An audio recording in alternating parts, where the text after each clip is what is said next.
Buenas noches compañeros, instructor. Vamos a hacer la presentación de la fase 5 en la presentación del diseño en el curso de estática y resistencia de materiales. Este grupo está conformado por Mario Ernesto Bautista Luzardo, Julián Rodolfo Beltrán, Walter Díaz Montaño, Wilmar Gemiro Núñez y Oscar Padilla. Somos del grupo 212-0219-204. El instructor que tenemos a cargo es el instructor John Erickson Barbosa Jaimes de la Universidad Nacional Abierta de Distancia UNAD, en la Escuela de Ciencias Básicas de Tecnología e Ingeniería, Escuela de SBTI, en el programa de Ingeniería Industrial, en el Centro de Enseñanza a Distancia de Zipaquirá, de la Universidad UNAD, para diciembre del 2022. Bueno, en esta actividad nos toca sustentar todo el trabajo que se realizó durante el desarrollo de la materia. En la fase 2 trabajamos el síntesis del diseño, donde nos solicitaban tomarle el diseño de una estructura. Nos proponen una estructura tipo Howard, en la cual tiene que cubrirse un área de 6 metros por 18 de fondo. Tiene que tener cada un cercha, debe tener una separación de 3 metros y unas cintas tipo celosía que se usarán más adelante también tienen que tenerse en cuenta para soporte de las tejas. Entonces lo primero que hicimos fue calcular la distancia total de toda la estructura, cada uno de los componentes de la estructura. Para esto usamos teorema de Pitágoras, pues teníamos una cuerda inferior, teníamos la cuerda superior. Entonces con el ángulo también, con ley del seno, podemos también inferirlo y poderlo sacar. Todos son triángulos rectángulos, a excepción de estos dos se calcularon a través del ley del seno. Entonces cada uno de los valores se consolidaron en esta tabla para tener al final una distancia total de 23.488 metros. Es de considerar que esta estructura está conformada por ángulos montados de esta manera que se llama ángulos de piernas iguales. Van a ser ángulos de L64 por 64 por 4.8. Esto tenemos que tenerlo presente para trabajar en las tablas para el peso y las diferentes medidas. También otro factor a tener en cuenta es la velocidad del viento en la ciudad de Cúcuta, que es promedio de 10 metros por segundo. Bueno, aquí ya trabajamos con las tablas. Por el momento, para el peso trabajamos con la masa por metro. Tenemos también que trabajar con el área y más adelante trabajaremos con las áreas de fluencia de E en X y en Y. También tenemos una tabla que nos proporcionan para las tejas, cuáles son las que más nos convienen, que cubran el área y nos dan un peso en kilogramos que también es necesario considerar como para llegar a calcular los esfuerzos. Este es el área con la teja número 6, con las áreas de traslape. Entonces sabemos ya y calculamos cuántas tejas necesitaríamos para todos dar un peso de 17.64 kilogramos. Ahora vamos a calcular las cargas vivas, que se calculan como el peso promedio de una persona por el área de afluencia por la gravedad. Obtenemos 14.272 newtons. Las cargas netas hacen referencia al peso de cada uno de los componentes de la estructura. Por eso tenemos el peso de la cercha, el peso de las correas o celosías que se les hacía referencia en un momento inicial, el peso de las tejas y la carga del viento. Entonces tenemos la sumatoria de todas estas, nos dan 6.626.715 newtons. 6.626. Entonces ahora la carga total se va a considerar como las cargas vivas más las cargas muertas para obtener un valor de 20.899.500 newtons, lo cual lo vamos a aproximar a 21 kilonewtons para hacer una unidad más pequeña y más trabajable. Vamos a distribuir las cargas en la estructura, donde el peso se distribuye de la siguiente manera: la carga total dividido entre el número de puntos de apoyo menos 1. Entonces esto nos da que cada punto resiste 3.5 kilonewtons en cada uno de los puntos, pero en los extremos este se divide entre 2 porque son menos puntos de apoyo.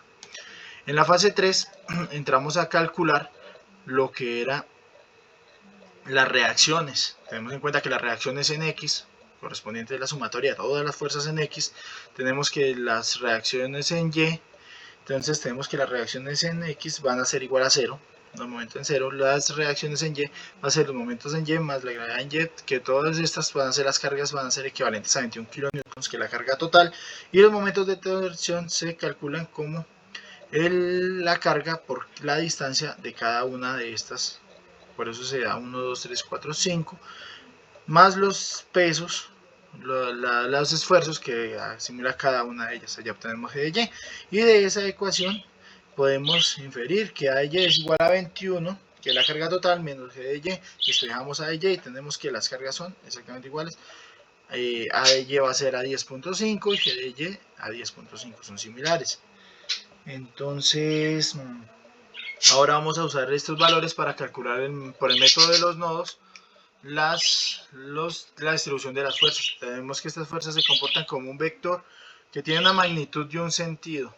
Por eso, entonces la sumatoria de ellas en X en Y nos van a dar la distribución como tal. Tenemos ahora que nos dan unos valores negativos y unos factores positivos. Ahora, haciendo el análisis, tenemos que los factores positivos son los que son las secciones que están sometidas a un esfuerzo de tensión. Cuando nos da un valor negativo es porque están sometidas a una fuerza de compresión. También va a haber un caso específico donde nos va a dar 0. Esto es porque la sumatoria de todas esas fuerzas en ese punto van a dar 0, es porque es un punto de amarre. Entonces hicimos en los diferentes nodos distribuidos en esto, como AL, AB, entonces cada uno en el nodo A distribuimos las fuerzas y las vamos calculando como A, B, L. Entonces trabajan con la ley con los senos de los ángulos para poder calcular esa distribución de esas fuerzas. Al finalizar las vamos a consolidar en esta sola tabla, donde nos dice los nodos, las fuerzas y el tipo de esfuerzo que está sometido. En este caso los negativos con presión, los positivos son de tensión y uno específico que nos dio 0, que va a ser un elemento de amarre. Como tenemos puntos similares, pues los trabajamos los dos para evitar hacer una tabla más extensa. Ahora, como estamos trabajando por el método de los nodos, ahora hacemos una confirmación por el método de las secciones, donde los momentos en B deben ser iguales a 0.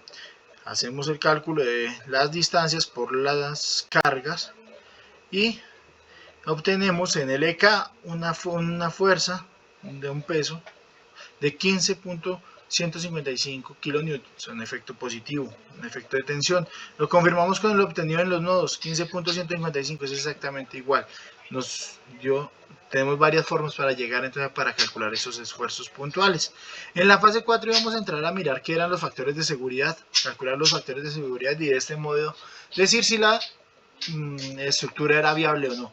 Entonces obtuvimos que, y con base en esta tabla, los cálculos para los efectos en compresión y en tensión son diferentes. Los cálculos son de manera distinta y vamos a trabajar con base en la tabla con la estructura que nos ofrecieron y el modo. Por eso hacen bastante hincapié en el tipo de ángulo de piernas iguales, L64 por 64 por 4.8. Ahora, con base en esta tabla, vamos ahora a analizar los momentos de inercia en X y momentos de inercia en Y.